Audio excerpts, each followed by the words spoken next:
There are so many things in the world that happen that are just so outside of our control. What is it that, can we discern when something happens? 444 on the clock. You are protected by your angels. I love it. You are within protection of your guardian angels, and they are working on your behalf. That's beautiful. Love that. Thank you, Father God. I love that. So, and 22 on the clock. I love it. Yes. Everything that you desire is within reach. How beautiful is that? So if there's any dreams or anything that you're working toward, continue working toward those. The hard work is going to help. Each step forward is going to help move you, obviously, forward. Maybe it's helping you move up. Maybe it's helping you, even if you have to step back and pause. Those things are still helping you to calibrate, recalibrate, and also be in the proper alignment and posture before moving forward and continuing whatever path, whatever is leading you forward. So if you're needing to draw back and to pause before moving forward and launching forward, maybe it's giving you the strength and the clarity on what is going to give you the longevity and stamina to be able to get through, cross that bridge or get through an obstacle that is unseen. Or if you didn't have clarity from the beginning with your foundation, that you would be stumbling on, and it would take even longer later, like say quarter down the road, 3/4 down the road, halfway down the road, when you start to get other networks. What is it? How do you identify with that foundational beginning? That's like, why did you start that path? How people say, what is your why? So I want to talk today a little bit about, because there's a lot of ish and craziness that can happen in the world, whether it's about, the world falling apart, or just the culture, that like a lot of things can even just happen in our daily lives that don't go our way, that can create anxiety, or just it doesn't really matter what it is. But if you're somebody that has struggled with anxiety, if you're somebody who does currently or knows somebody that's struggled with anxiety, I want to encourage you today that there are some empowering tools that I want to help shift your mindset about and help to ground you in how to recognize, okay, this is anxiety, not only producing and going in a cyclical like momentum where it's almost like spiraling and creating more anxiety, but also like how to identify what anxiety is when it shows up. And also I want to lead you in to a more spiritual aspect for myself. I have learned intuition and hearing that a lot of times, I think a lot of times intuition can be misperceived as something floating in the air for all the woo-woos out there, right? For anybody that's like, oh, woo-woo-woo. I think spirituality in itself, there's a lot of like misconception about being insightful and seeing things, and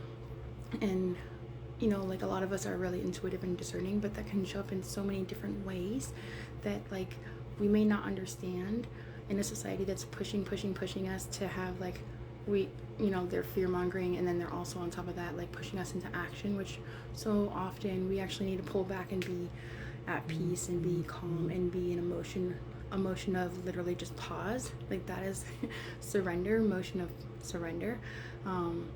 Surrender is an active verb in my opinion, in my life, and it is such an active pursuit of understanding clarity and the opportunity to create something diverse and dynamic. So anxiety, what is anxiety? It's usually something that shows up, it's something that is like image focused, or it's like regarding like self, it's like regarding our image or regarding our immediate like future, or I was gonna say long-standing, like our something in the future that we're concerned about, that's on our mind, that's in the plans that we're have some type of anticipation coming up for. Whether it's good or bad, we may have like some type of relationship with it where it is not the healthiest combination. So if we're to look at it like anxiety is something that pushes us to be reactive, to have to fix something that hasn't happened yet, versus like intuition. Leaning into my intuition would be like observing what's currently happening. It's also getting in touch with, what are you thinking, what are you feeling, what are the facts of the situation, what are the influences. Like anxiety also deals with those things too, but anxiety is the assumption of an outcome that hasn't even happened yet. And so anxiety and intuition can probably stem from one another, but intuition is pretty grounded, and it speaks to us in subtle nudges, in subtle ways. And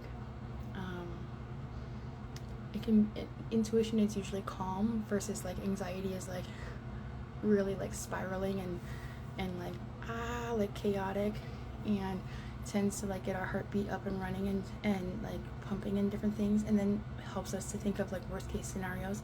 And even if intuition shows us something that's less than favorable than what we would like to see, usually it's right. Anxiety stops any type of like wise decisions, wise mind opportunities to be able to grounding ourselves, because it's just firing off all these other neurological signals.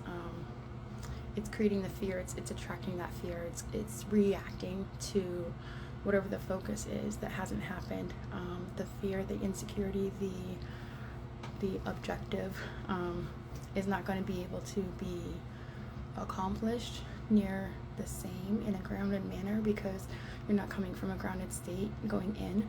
So it's really important to have that approach of, okay, how do I transition from anxiety to intuition? Is like, okay, I have anxiety, and what would I like to happen? And for myself, I like to pray about things, and so, or I'll have my family and my core community pray for me, and I'll speak directly to those things, and then I'll still courageously go in, even if I do have anxiety on the inside. But then I also focus on my intuition, where you're observing in the moment, you're breathing, and you take a deep breath, and you're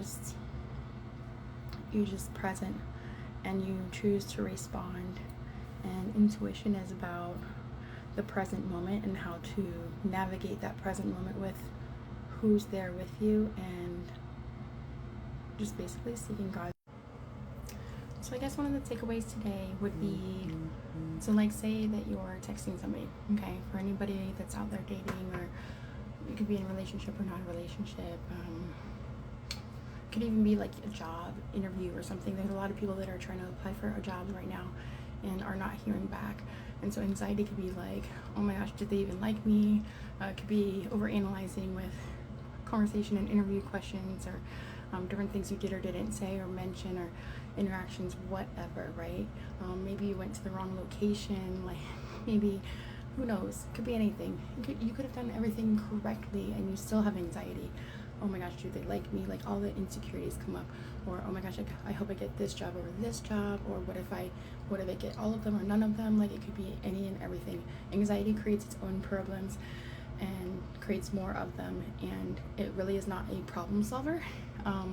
We often can think that through our anxious mind that we are actually thinking of all routes to create a guideline, to creating like safety for our mind to navigate. But really what we're doing is we're creating more caution signs, and we're creating more barricades, and like 85% of those things don't ever happen, and if they do, then you're really tuned in, but you're also creating chaotic things and momentum and frequency that doesn't really need to be interfering, and you're probably just really smart and very bored, and so you need to be able to redirect that focus into like something that's more of a healthy transference, resonance, and also something that contributes to society and yourself in a healthy manner. But intuition would be something that's more like just something didn't feel right about that conversation at the interview, and just saying it and having peace. Or you know what, it really feels like, you know, job number 2 is going to come through. Or even if you feel like really good about all of them or none of them, that feeling comes through and you're like, but I can identify that there's just something about XYZ. And the more that you're well versed in your intuition, and intuition is calm, it's grounded, it will like, it's kind of like ocean waves. It leaves and then it comes back, and it might go out once, twice, come back, and it comes back calmly and peacefully, versus the other